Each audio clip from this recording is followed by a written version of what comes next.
Hindi na ako tumodas-todas. Kasi naman, tayo ka ng tayo eh. Totoo yan. Maswerte talaga ang nakaupo.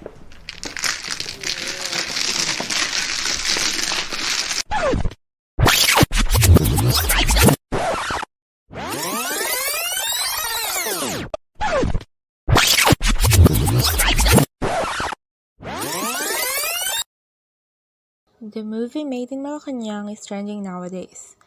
Once again, the country has been torn by the Marcos supporters and the Aquino supporters. The Philippines is torn between red and yellow, or pink, once more. I mentioned pink, well, because pink is basically yellow, really. Hello and welcome to the Law Observer YouTube channel. Here we discuss famous cases and attempt to understand the laws that are involved. Before we continue with the rest of the video, it's important to keep in mind that I am not a lawyer. So anything that I say in my video should not be taken as legal advice or a legal opinion. I am also neither a law student nor a law graduate. So anything that I say in my video should be taken with a grain of salt. I am here to merely observe and speculate on the cases, or in this case, issue. My opinions are of my own and do not represent the views of any organization I am affiliated with. Now, with this disclaimer out of the way, let's move on to the facts of the issue. Maid in Malacañang is a film by 35-year-old Filipino filmmaker and producer Daryl Yap. Yap was born on January 7, 1987 in Zambales, Philippines. He grew up in a modest environment. His parents were high school teachers and they lived in a rented house. As the years went by, Yap went on to study mass communications at Centro Escolar University in Manila. Later, he attended Nanyang Technological University and majored in public administration. Yap loved writing novels and plays. His talent and hard work allowed him to establish the Sawakas Theater Company.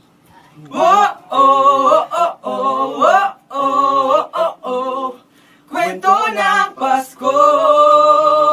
Magbago man lahat sa mundo.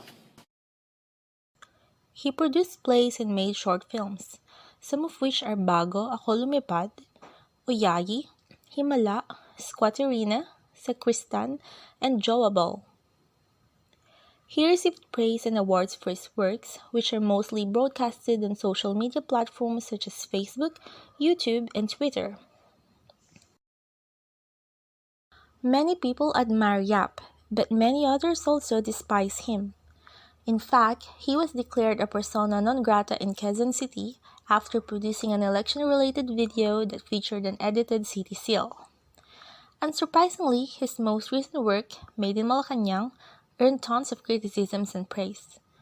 Marcos supporters applauded him for showing the other side of the story, while Aquino supporters bashed him for attempting to revise history. The controversy surrounding the film is intense. There are members of religious orders, political figures, celebrities, and social media influencers who felt offended by it. A Catholic bishop even called for a boycott of the film, calling it shameless. Carmelite nuns also called the film malicious. Hindi nakakagalit, it is ridiculous as in out of this world yung ginawa nila, no? Kasi my goodness, yung Carmelite sisters pa naman are contemplative. Mas stricto pa nga sila kaysa sa amin na active, no? At talagang all of their time is spent in praying. That time na namimiligro ang buong bayan, magmamadyong ka, ano ba naman? Sobra namang distorted ang imagination niya gumawa ng pelikula na yan. At that time, they were making fasting, abstinence, adoration, sacrifices for the country. Talagang, it is so abominable, if I can say that. Bishop Alminaza challenged the Movie and Television Review and Classification Board, which is under the Office of the President, to act on the issue and exercise its mandate. The center of such controversy is the scene in which former Philippine President Corazon Aquino is seen playing mahjong with nuns during the height of the People Power Revolution. Although the specific order and type of nuns was not disclosed, the Carmelite sisters were quick to react. They claimed that depicting Cory playing mahjong with nuns was malicious because it suggests having leisure time while the fate of the Philippines was in peril. They added that during that time, they were praying, fasting, and making sacrifices for the country. Sister Mary Melanie Costillas, prioress of the Carmelite Monastery in Order of Discalced Carmelites of the Blessed Virgin Mary of Mount Carmel, said that the production team of Maid in Malacañang did not come to them to ask about what happened. She added that any serious scriptwriter or movie director could have shown such elementary diligence before making such movie. Bishop Gerardo Alminaza of San Carlos City called for a boycott of the film and asked the producer, scriptwriter, director, and promoters of the film to issue a public apology to the Carmelite nuns, the family of Cory Aquino, and the Filipino people. Aside from religious leaders, some politicians also condemned Maid in Malacañang.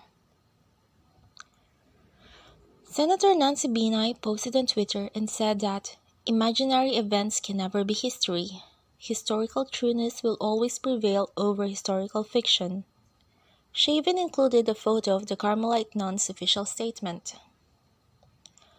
Governor Gwendolyn Garcia of Cebu posted on Facebook that she stands with the Carmelite nuns and that she condemns any malicious attempt to malign them. Why the heck are religious people so touchy about this matter? Why don't they focus on the scandals of the Catholic Church?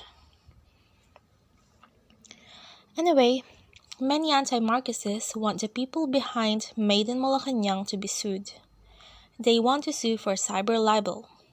But do they have a case?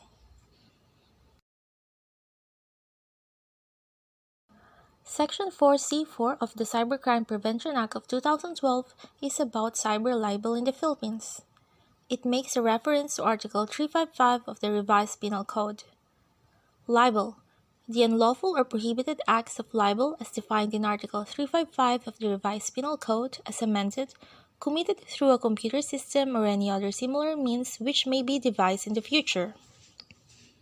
Essentially, cyber libel is defined as a public and malicious imputation of a crime or of a vice or defect, real or imaginary, or any act, omission, condition, status, or circumstance tending to cause the dishonor, discredit, or contempt of a natural or juridical person, or to blacken the memory of one who is dead, and committed through a computer system or any other similar means which may be devised in the future. According to Section 4C4 of Republic Act 10175, in relation to Articles 353 and 355 of the Revised Penal Code, the following are the elements of cyber libel. A. There must be an imputation of a crime or of a vice or defect, real or imaginary, or any act, omission, condition, status, or circumstance. B.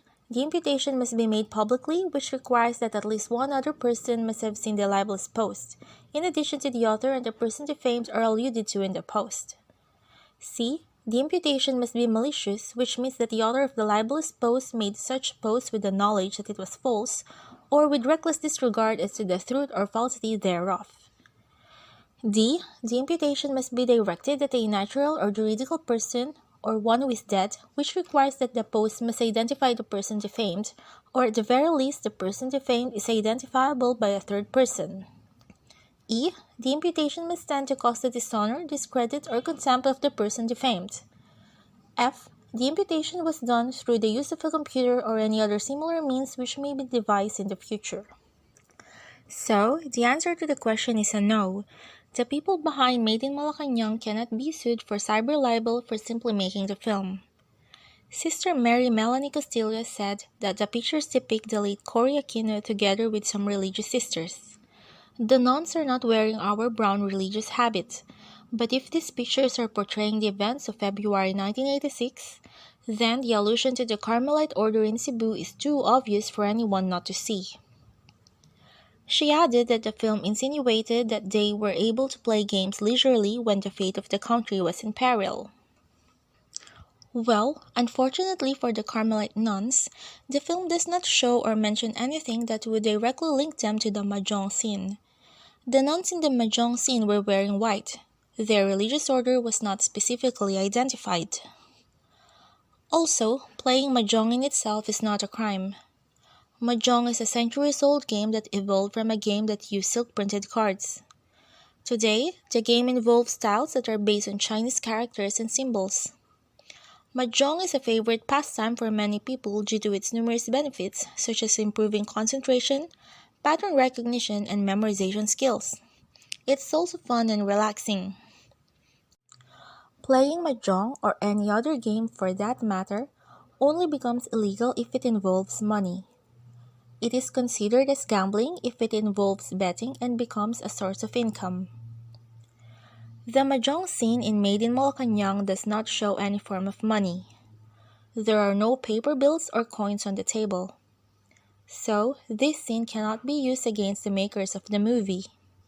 There's nothing illegal about showing people playing mahjong. Maid in Malacañang is a movie. Movies should not be used as references for historical research. Anyone who is in the right state of mind knows that encyclopedias, almanacs, charts, dictionaries, and other sources that have already been proven to be factual and reliable should be used.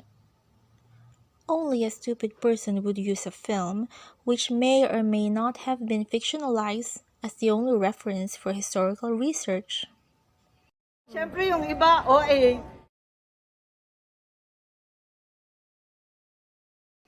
What do you think? Let us know your thoughts about this issue in the comment section below. Thank you for watching my video. Kindly like, share, and subscribe. Until next time.